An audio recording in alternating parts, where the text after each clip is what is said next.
would be failing in my duties if I do not tell you that how excited everybody is. And yet I'm not talking about myself, to have you on board. My mother used to say one small statement, which I must say today. She used to say, Pehle darshandhari, fir gun vichari. So when comes to your darshan, you have such a presence that we feel obliged and very happy to have you. Thank you, Dr. Sweta Singh. It is over to you, ma'am. And we would love to also inform you that we have vice principals, headmistresses, and coordinators from other schools, and this is being streamed live. So over to you, madam. And welcome. Namaskar. I see a lot of friends and familiar faces here, of course, with Rupa ma'am, with Charu ma'am, Rashmi ma'am, Aditi ma'am. I have worked over the last few years on various assignments, but there are not many people whom I know here. So it's sort of a homecoming for me. Thank you so much for inviting me. And I was telling Rupa ma'am also that I've also started feeling important as the sort of a celebrity, you know, being invited here and asked to speak. Thank you so much. It is indeed my honor, my pleasure to interact with you. I understand that you wanted me to speak more about whatever CBSE initiatives have been over the last couple of years. So definitely I will touch upon those. Also, over the span of time, there are certain things which I feel are important for an educator to understand, to focus upon. So I'll also very briefly touch upon those. So do you want me to begin with the CBSE initiatives? Absolutely. Absolutely. So a lot of changes have been happening at the CBSE. I'm sure all of you would have noticed it with the bombardment of circulars and notifications and projects and training programs over the last few years. Sometimes it is a bit difficult to catch up and stay connected also to whatever is happening. But the intentions are all good. We are all looking towards the development of the last, reaching out to the last learner in our classroom, to the last school, which probably we need to. In fact, I feel that the person whom we have to reach, who's in the remotest place, it's most important to reach that person. So just a background of how the initiatives and the changes happened over the last few years. I think we have been very, very fortunate to have a chairperson and chairman at the moment who have taken deep interest towards the direction at which our education proceeds. So I think not many things started with Anita ma'am, present secretary education. She was our chairperson for a fairly long period, and fortunately, I think I would say that she's an educator first before anything else, before an administrator. So one very important thing which I recall about ma'am was that any document, anything you give it to her, she made sure that she read through each and every page, each and every line, each and every word. So at times we were surprised at the few spelling errors or the does or the is that were pointed out. So it was just fantastic to have lead our organization. So initially, we started with looking at how our assessments are designed, because we're very conscious of the fact that the assessment in our classrooms, it largely guides how pedagogy is happening, how transaction is happening. So we started reviewing whatever had been happening at the level of the board examination. At that moment, we had rolled back the CCE. We had put the board examinations in place. There were a lot of voices which were not in agreement to this. There was a philosophical debate also that we need to have continuous and comprehensive evaluation. Everybody, all of us agree with that. However, from a board's perspective, it is also important to ensure that there is some level of assessment and examination which assesses all our learners at one space and we sort of say that this is the level which the student has achieved. So we are talking about certification examinations. So when we have certification examinations at the 10th and the 12th level, it has to be a fairly fair exam, a valid examination, a reliable examination. However, the schools to this point have an autonomy to shape their assessment, to guide their assessment. The teacher has an autonomy to guide the assessment up till class 9th level, as well as in class 11. So that was the philosophical approach we took, that definitely the autonomy should be there with the teacher, with the schools to design assessment. But at some point of time, the board should also step in and see how the schools are progressing in terms of the students' achievement. Now, there was another issue. The board examination was actually largely asking questions which were sort of repeated over a period of time, which sort of compelled the students to learn certain bits of the curriculum and reproduce. So from there, an era of competency-based education was initiated. We started thinking very deeply about what are those skills which are important for our learners to be equipped with, and how we need to proceed in that direction. So this time round, it wasn't a knee-jerk reaction. It was a very thoughtful and a defined way through which we decided to progress. So we decided to adopt competency-based education right in the beginning by incorporating the NCERT learning outcomes, sometimes in the year 2019. After that, we sort of started reshaping the internal assessment to make it more holistic, to make it more diverse, keeping the percentage of weightage or the weightage allocated to the internal examination same. After that, we started looking at the pedagogy, what is happening at schools. We thought that it is important for the principal, the school leader, to be conscious of the fact that he or she is a pedagogical leader. And your primary responsibility is to ensure there is a good pedagogy happening in the classroom. So the planning for that, the infrastructure for that, the teacher capacity building for that are very, very important. So with that came the concept of the principal as a pedagogical leader. After that, we started relooking at the transactions, at the pedagogy, and we said that it's important to integrate arts education. It is important to bring experiential learning in our classrooms. We also started massive capacity building. So lots of training programs. The theme for that year, in fact, was competency-based education. This is 2019. And a lot of training on experiential learning, arts integrated learning was initiated. Quite a few of the principals were involved as resource persons also here. And after that, the COVID struck. So we sort of, again, came to a standstill.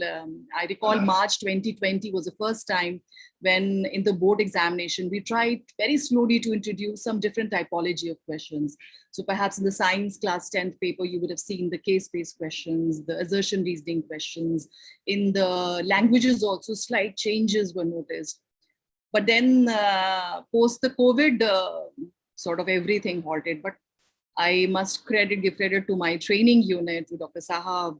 They started figuring out how to take capacity building of teachers ahead with the online program. So massive online programs were organized.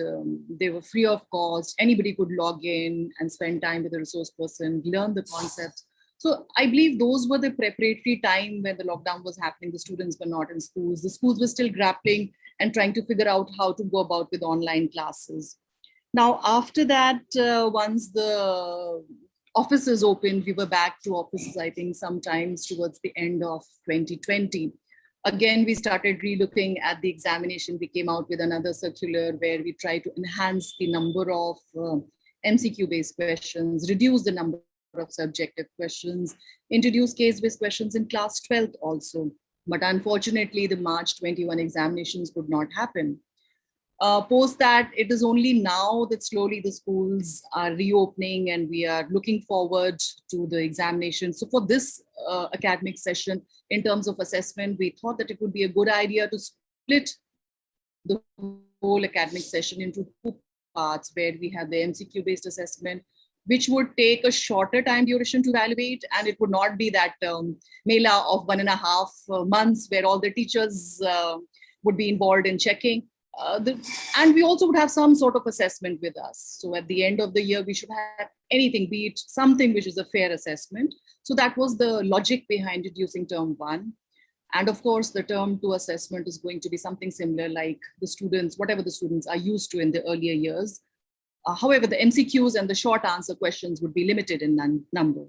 So this was what has happened over the last 2 years in terms of assessment. Of course, pedagogy and classroom transaction, teacher training have been blended within these changes. We have tried to keep up pace with how the teachers are looking at their classroom.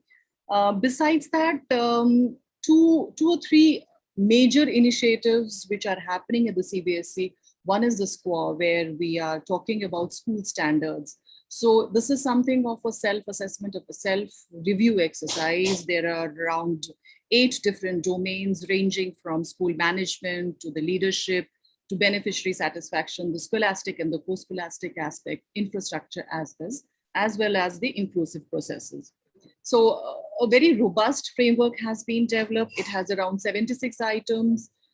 Schools are supposed to critically look at their processes, rate themselves, figure out where they stand, plan for future improvements, and then proceed ahead. So in this whole process, in this whole exercise, some sort of hand-holding would also be provided by assessors who are trained and empowered by the CBSE.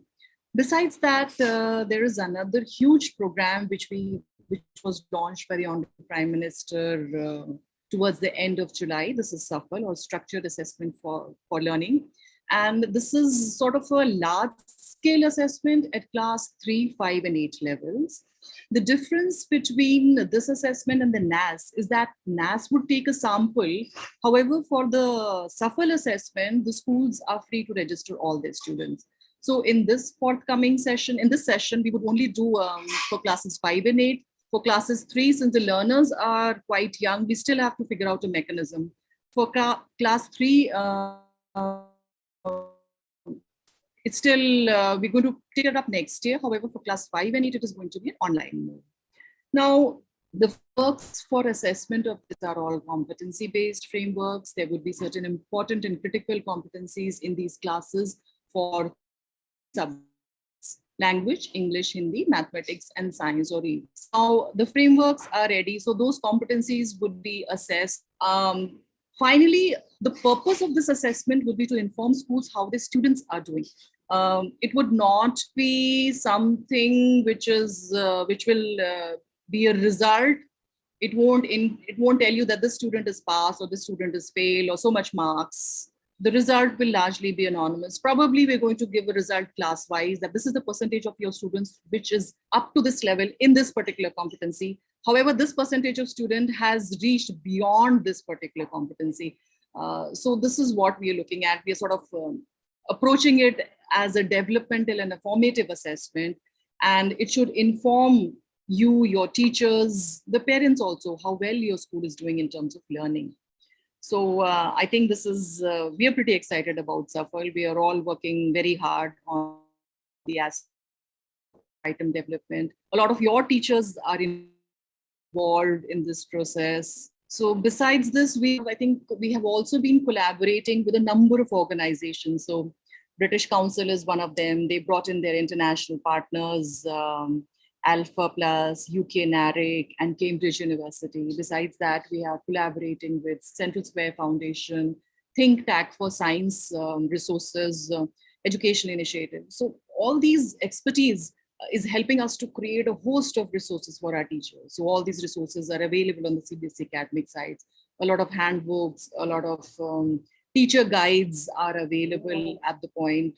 So a lot of question banks are available. So the lesson plans also, the teachers are sort of free to download these, to modify them as per their context, as per their requirement and uses. So this is what is happening at the CBSE front.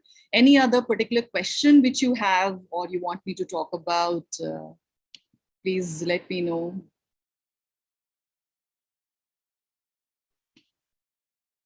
Sure, ma'am. Alka ma'am, do you have some questions with you? Ma'am, we'll just put up the questions which have been asked by some of our members. Correct. So I'll take it up. Correct. Right. Some of the members, they just wanted to know that the assessment the pattern which has changed? Is it like going to continue in the same manner, or is it just for this particular period? So when we had announced this, we were conscious that this is a pandemic year. The lockdowns are happening. The students have not been able to come to school. So the logic behind this, we wanted to have some sort of assessment. So whether it would be term 1 or term 2, whenever we have opportunity, we wanted to have this assessment. Now, as far as the question is whether we'll continue this, we are also not very sure about it. In fact, we want to do some sort of a third-party assessment, some sort of a research review on how these two assessments are impacting our students. So there are multiple changes. One, the curriculum is reduced. So there is one line of thought, one group, which is of the feeling that we have come from an era where at the end of class 10th, earlier we used to have 9th and 10th curriculum put together, to a time where we have just 1 year's curriculum, to a time where we are dividing the curriculum still further. Then there is another big challenge in areas like science and social science. It is almost next to impossible to assess all the competencies of a particular chapter through a particular format. So it probably would be very unfair if, like, for instance, if for my subject science, I say the 6 chapters only MCQ assessment, for the rest you can do whatever you want. So we are grappling with how to approach these issues. I think we're going to have a very thorough study, some research, and I hope that this research will inform us how to proceed further. So at the moment, we are a bit cautious about it. But yes, I feel that by including more diverse formats of questions, I think we're giving students more exposure, we're also attempting to cover more competencies through the diverse typology of questions. Thank you so much, ma'am. There is one more question which says that since there is no negative marking, given 33% choice, if a student attempts all the questions, suppose in economics, 50 are correct in 60, will the student be given benefit of doubt and will score 100% even after few incorrect answers? Okay. So we have been sort of giving choices in the examination paper for students. So traditionally we used to give 20 to 30% choices. Now, when in a certification examination, when we introduce more choices for the students, the challenge with that is that it sort of takes away the reliability of the paper, the validity of the paper. And we are not very sure whether the students, whether the questions which are addressing those competencies, they are being achieved by the students. So this is a big challenge. For instance, in any international examinations, you will not find choices. So fine, but out here, since our students are used to this typology of paper, we still have choices in the term 1 MCQ based paper. In the class 10th science question paper, it is very clearly written that you have these sections and you're supposed to attempt 20 out of 24 questions, and the first attempted questions would be evaluated. However, this has not been informed in other subjects. The decision to assess only the first attempted questions or all the questions is sort of still being debated and still has to be taken. It is largely in the purview of the administrative aspect of the examination, and even I'm waiting with bated breath to see what is going to. But my suggestion, my advice to schools, to teachers would be to guide the students not to go for random guessing. Since we don't have negative marking, there's nothing to stop our students from guessing. However, when we approach the paper, the choice anyways, it is not big. It's a very small choice of just 4 questions in each sections probably. But still, when you tell your students, it's better to approach the questions with a conscious thought, without doing random guessing. That would be the best advice at the moment. And I think very soon we'll have some sort of a circular, some sort of instructions from the controller sir, informing all of us about what is to be done. Thank you so much, ma'am. There's another question which says, what is the complete procedure of assessment 10th and 12th board examination to be held in November? There are many questions related which are talking about the practicals as well as the assessment. There's one more similar to that, ma'am, which says that are the students going to get 2 mark sheets like term 1 and term 2 mark sheets? No. So For the internal assessment, we have divided the internal assessment also in term 1, term 2, but very clearly we stated everywhere that term 1 is to be done under the supervision of the subject teacher, and term 2 under the supervision of the external wherever applicable. So for instance, if it's a biology assessment and you have a 30-mark assessment, 15-mark assessment, the teacher does as she has been teaching the first term, assessment done, that's placed at one place. When the term 2 ends and you have an external examiner visiting, 15 marks would be applicable there and both of them would be clubbed together. As far as the mark sheets are concerned, now we have spelled it out in the circular that the weightage would be largely 50%. The curriculum would also be roughly 50%. However, the final decision regarding what would be there, what would be the weightage of term 1 and term 2 would depend on the situation. So in case, God forbid, we go back to the situation as in March 21 and there is total chaos and the students can't come, we will bank on term 1 examination. If the term 1 examination, although it's not likely, but if the term 1 examination doesn't happen in the schools in a proper manner under the supervision of the CBSE, then probably we'll give less weightage to this term. So we had sort of thought about all the probable scenarios and then devised a scheme to do the best possible thing for our students in the circumstances. So this was the rationale, the logic behind term 1, term 2, and we are hopeful that at least in this year, term 1 as well as term 2 would be done in a fair manner under the supervision of the CBSE, with CBSE people, representatives visiting schools and all. So hopefully both of them should count equally. Thank you so much, ma'am. The last question is that, for example, if the students will be giving the examination in the hybrid mode, so how do we go about it? Hybrid, by that, what do you mean, ma'am? That means some of them would be coming to school and some of them would be giving online in case the circumstances are so. Okay, so we are not imagining. Okay, so that means you're saying within a school, let's say if 40% students come to the school and Yes. the remaining. So Yes. if we are presuming that the 40% of our students can come to school to give an examination, the remaining can also come. It may be so that, let's say in Delhi, the students can come, but somewhere else, down south or anywhere else in the country, the situation is not so conducive and we cannot call the students and the exam happens online mode from home for those particular students. So for that, a call would be taken at the end to give due weightage to term 2 rather than term 1. But I don't imagine a situation where we say that within a school or within a class, only a certain number of students will come. And probably you'll also vouch for that. I suppose CBSE examinations are sort of a bit serious things, so they will appear. Completely get that. Thank you so much, ma'am. And any other member who would like to put up a question? Rupa, ma'am. I would request if Rupa ma'am can be unmuted, please.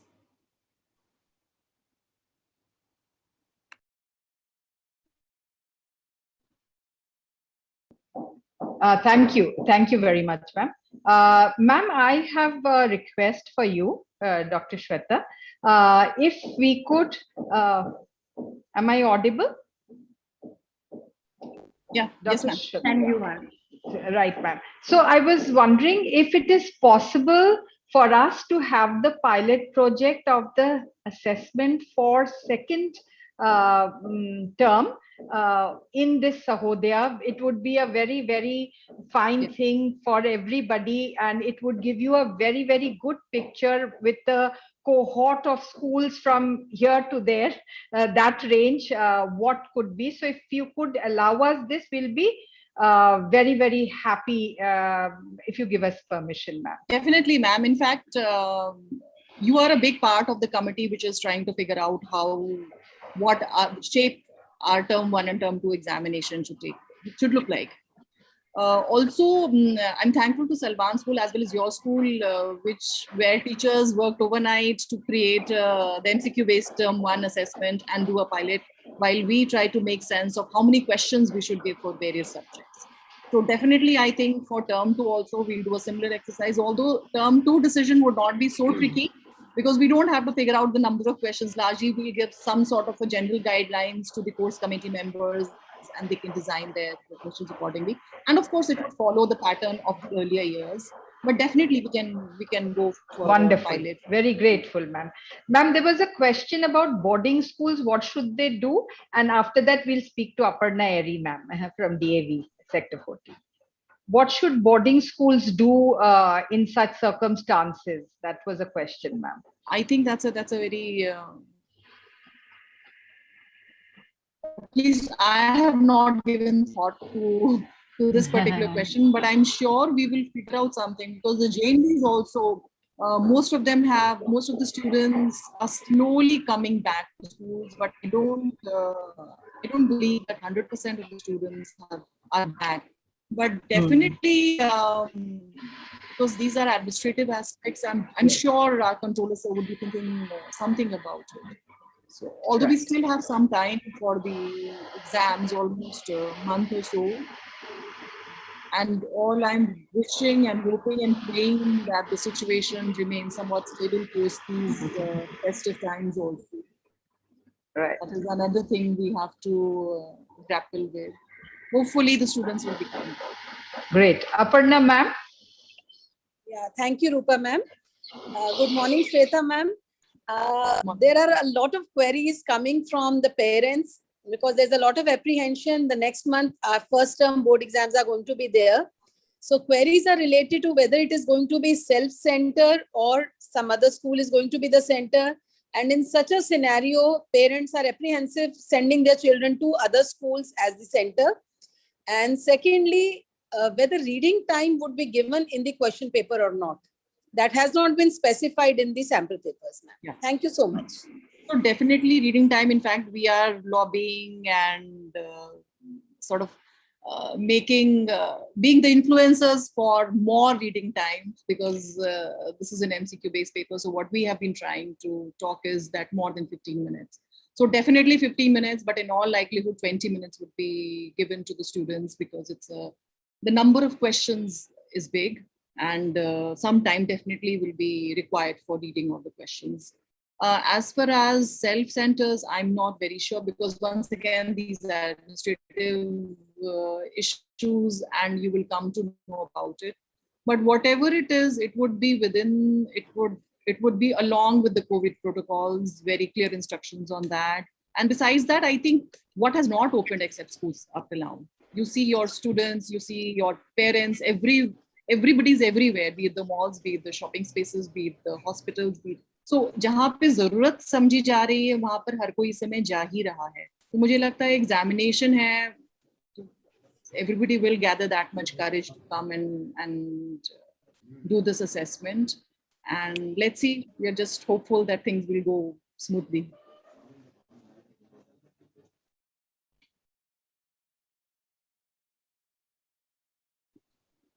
Thank you so much. There's another So I think question. there is yeah, how to evaluate a student who is COVID affected. Okay, so I believe something similar would happen if, like, for instance, if a student falls sick on that particular day and cannot give an examination. So probably some sort of a medical, we will give more weightage to the second term, we'll have to figure out something. We've not thought about this, but definitely there would be some reconciliation on these issues also. May I, ma'am?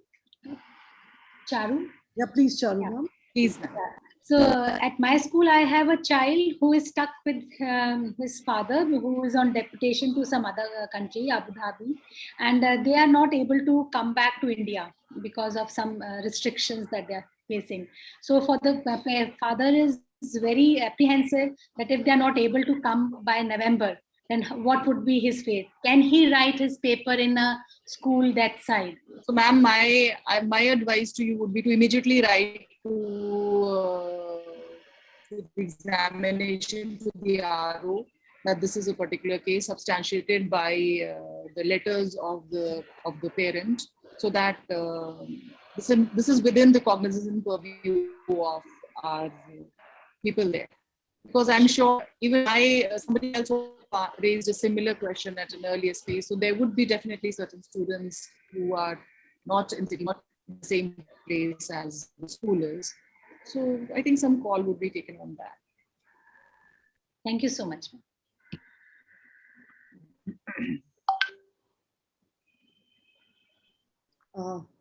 Okay, Rupa ma'am, I think we are done. Welcome, ma'am. All the questions. Rupa ma'am, shall we go ahead? Raised her hand. Yeah, I could see somebody's hand and one question also. Since we've got ma'am, I don't want to let her go without answering everybody's questions. And I'm so grateful to her for letting us do the pilot project in our Sahoda. It will be such a wonderful thing that I'm really grateful for. And the question, yes, Alka ma'am, just another 5 minutes, Rashmi ma'am, and we'll wind up. Yes. Monica ma'am, you can please put up your question. Please unmute Monica ma'am. Good morning, everyone. So, ma'am, my question is that will there be any webinar or training for the evaluation of MCQs for term 1? Okay, so although evaluation of MCQs is not so tricky or difficult because the marking scheme would be given and it would be largely a binary choice, a correct or an incorrect. However, some sort of provision, because this is the first time the students are giving these examinations with complete MCQs, is being made in the OMR, which is going to be provided. So definitely details about those, about how to understand the OMR, what are the details to be filled, definitely that would happen. Thank you. Thank you, Monica ma'am. Ma'am, there's a question from Nirmal Yadav ma'am saying that could we get a rough estimate of duration of the exams when they're going to happen and a rough start time, or the schools can devise their own date sheet? Ma'am वो तो आप सबको पता है कि वो जब date sheet आती है हमें भी नहीं पता होता है मतलब it's a we get WhatsApp the date sheet is here, you know. So this is a very big secret, and we'll come to know, but what we know is what we understand and what everybody knows. Sometimes in November we are hoping to start with examinations because there is pressure to begin with term 2 and do the term first also. So it has to happen sometimes in November. And how long, once again, I don't think I can answer that question. There are multiple questions which I'm not very helpful about, but it's very tricky to, in fact, it would be better not to give you wrong responses Absolutely. here. Thank you so much. Over to Rupa ma'am. Thank you, ma'am. Thank you so much for sparing time on this Saturday morning and talking to us for these these very important questions that are there. I can see one more question coming in from Sagar School, but what we'll do is that we'll ask Sweta ma'am if she has time to address it. Otherwise, she can. No, that's okay. It's in fact, it's not a tricky question. So I'll go for it. Definitely for internal assessment, since it is term 1, and we have very clearly said that it is within the purview of the school and the subject teacher. So I think the schools will have autonomy to figure that out. However, the date sheet for this external will definitely be given by the CBSE. So our examination unit will come out with a detailed date sheet for this examination. Thank you again, ma'am, and thank you for enlightening us with assessment. Very important. I think everybody was a little paranoid about what's going to happen because there's a new system coming in, but we know that you are there for us, and thank you very much for really addressing all the questions. Thank you once again. Ma'am, we have our website. Thank you so much. I think yes. Yes. Rashmi ma'am is going to take over. IT people, please share the slide. Okay. So, Dr. Sweta, we just wish you to tap on your screen and in front of her, we'll click on this. Yes. This is the new look of the website we've started. Lakshman, you can click on that bit and we'll start. Yeah. and where all the details would be there about the schools, about the activities which we are doing, about the various participation of all the members in various areas. So this website can be, obviously checked online. And we would request all of you also to please give us your feedback. In case you want some other things to be added up, all the members are requested to just critically analyze all the buttons here so that we can add up more things to empower all the GPSC schools and all the schools across the world for that matter. Right. Thank you so much, Sweta ma'am, for doing this honor also, although you didn't click, but it's okay. We will be doing that. And welcome everyone to visit this website to get more empowerment regarding the various activities, academic, co-curriculars, etc. Thank you so much, and God bless you all, I should say. Thank you. Thank you. So Rupa ma'am, we'll continue with the rest of the agenda points. So we would request all the teachers who have joined us to kindly leave the meeting so that we can go back to our general body meeting. Thank you.